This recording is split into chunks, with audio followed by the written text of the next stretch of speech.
Hey everybody, Peter Zeihan here, coming to you from Milwaukee, where I'm doing a little street hiking along the Kinnickinnick River, which is, say that 5 times fast.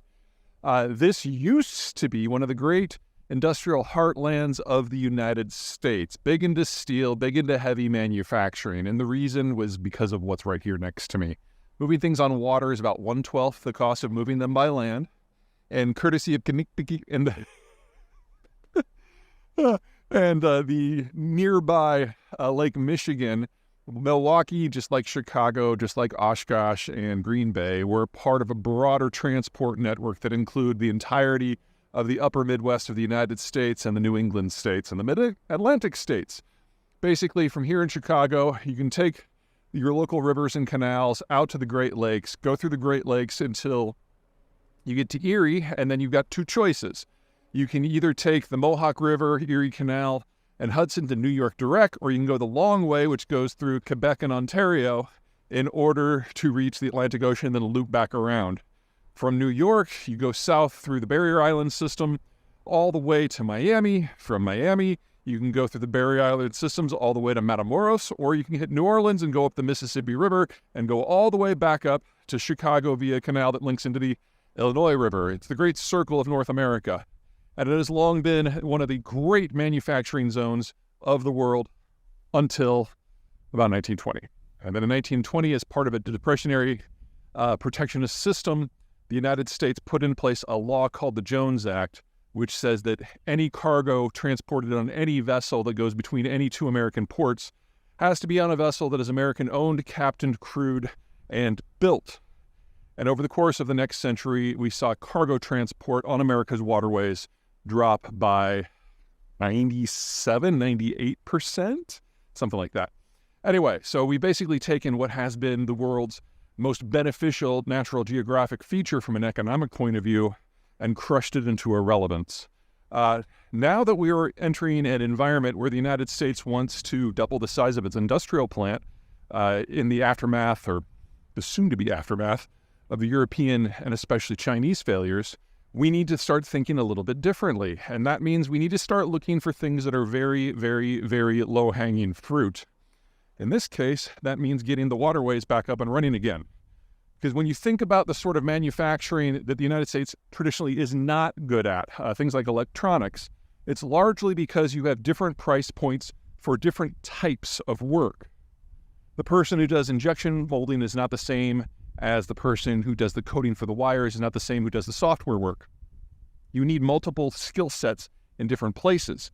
And if you can drop the transport costs for getting those intermediate products among those places, well, then you're looking at something pretty special. And we actually have that built into the American heartland itself. Just requires changing one law, not abolishing, changing.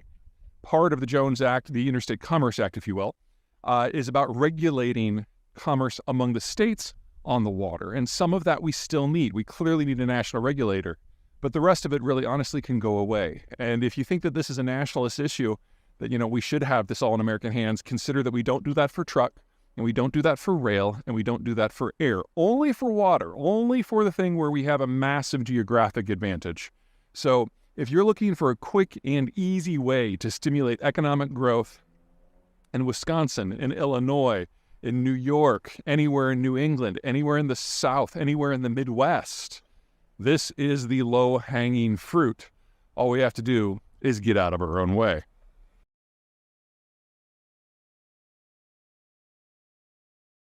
Hey everybody, Peter Zeihan here, coming to you from Austin, Texas at the 360 Bridge. A lot of you have written in with the same question.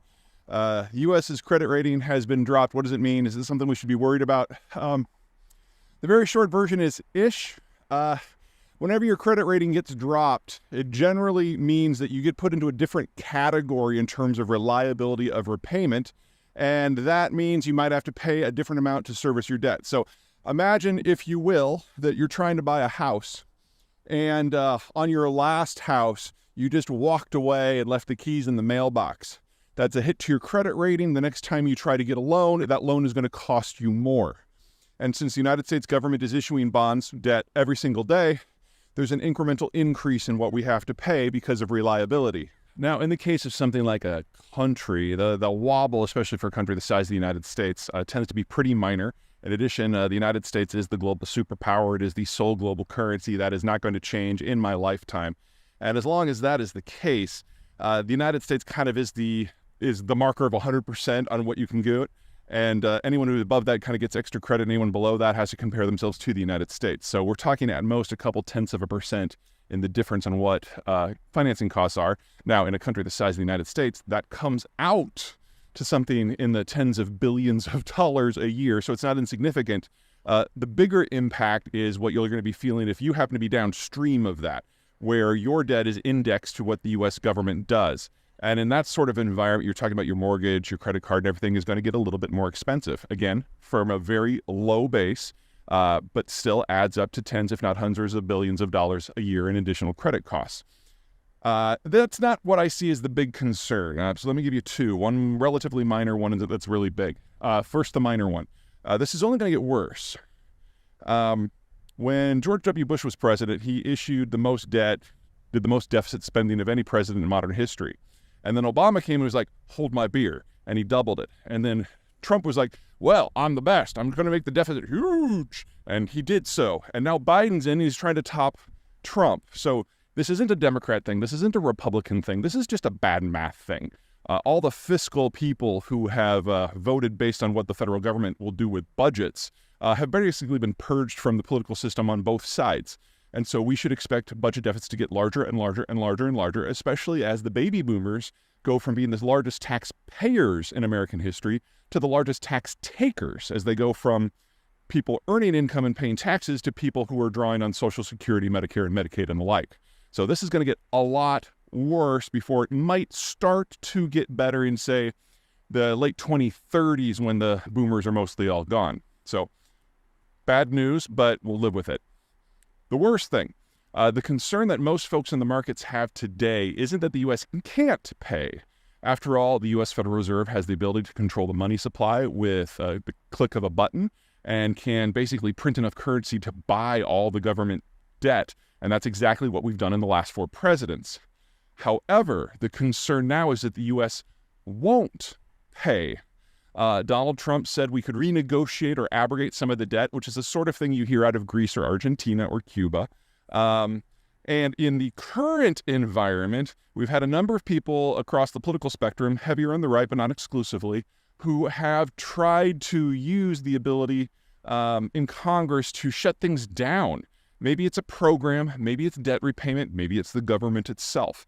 But basically saying that we abrogate responsibility for taking care of any of this anyway. And if the U.S. were to just walk away from any of its debt, whether it's because we apply something like monetary theory or we just simply shut down the Treasury Department, then all of a sudden you're talking about the biggest financial asset class on the planet being thrown into question. And in that sort of environment, just the fact that this is even a minor risk, just the point that this is a point of discussion, is sending up American credit costs vis-a-vis the rest of the world. And that very rapidly turns into a $1 trillion question. Now, for an economy the size of the United States, a military the size of the United States, the reach of the United States, the U.S. dollar's complete domination of the financial space, a $1 trillion question is almost a rounding error. But you will feel it each and every time you make your credit card payment, get a mortgage, get a car loan. This is now hardwired into the system until such time that we have a twist in our political system that injects a little bit more responsibility. That's not going to be this presidential cycle.